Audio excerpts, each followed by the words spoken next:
In this video, we'll talk about the income tax benefits that are available to a home loan borrower. We know that loans are repaid through EMIs, and each EMI consists of interest and principal. While the EMIs remain constant, the portions of interest and principal within these EMIs keeps changing. For calculating tax benefits, first step is to find this bifurcation of interest and principal for the entire financial year. You could derive this information from the loan repayment schedule. Primarily, the total interest for the year qualifies for deduction under Section 24, subsection B, and the total principal qualifies for deduction under Section 80C of the Income Tax Act. There is also additional benefit for interest under Section 80EEA, but it applies on loans availed prior to 2022 and subject to fulfillment of certain conditions. We'll skip this section in this video and limit our scope to Sections 24 and 80C only. Section 24B allows the loan interest to be deducted from the borrower's rental income. There are also other deductions like municipal taxes and repairs, but these are not relevant in the context of home loans. Rent income is taxed under the head Income from House Property. If the owner lets someone stay rent-free or charges very low rent, then the Act considers not the actual but the fair rent that a similar property in that locality will earn. If there is no tenant and the house remains unoccupied, it will still be considered as a let-out property and the notional rent will still be considered as an income. For a let-out property, the entire yearly interest on loan will be deducted from the rental income. Now, this can result in three possibilities. First, if the rent is higher than the interest, deduction will reduce the taxable income and the taxpayer thus gets a benefit in the form of a lower tax payable. Second, if the interest is higher than the rent, then this would result in a negative income under the head. In other words, a loss from house property. This loss can be set off against other incomes of the taxpayer, like, say, a business income. So again, total taxable income becomes lesser and so does the tax payable.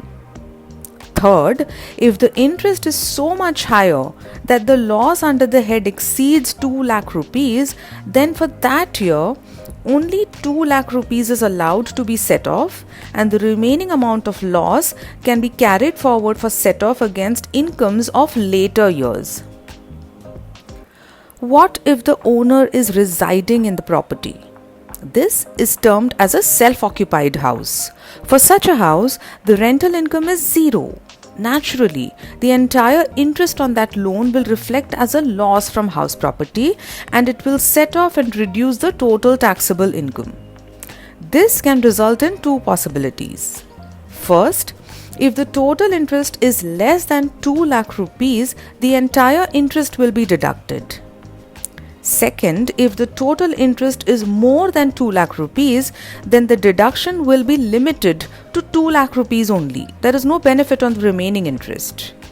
The Act allows a taxpayer to consider up to 2 houses as self-occupied, provided it is not actually let out on rent. Now, these benefits are available only post-construction or possession of the house. While principal repayments rarely happen during the construction phase, a borrower does pay interest on loans in the construction period. Benefit on this can be claimed only after the house is ready.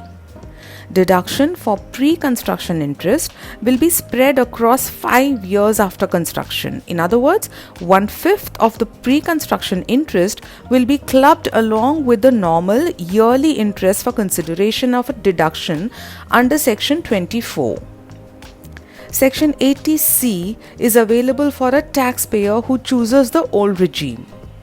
When a taxpayer makes an investment in certain approved schemes like the PPF, government bonds, insurance premiums, etc., all these investments are clubbed together under Section 80C and deducted from the total taxable income.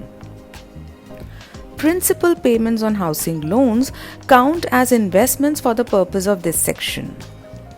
There are again two possibilities here. 1. If all investments including the principal is less than 1,50,000 rupees, then the entire amount is deductible. 2. If total investments including principal is more than 1,50,000 rupees, then only that much principal, which makes the total investments up to 1,50,000 rupees, will be considered. There will be no benefit on the remaining principal paid.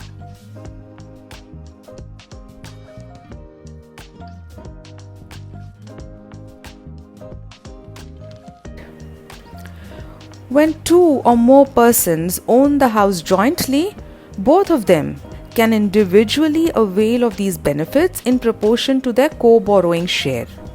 The upper limit specified under Section 24 and Section 80C will apply individually to each of them.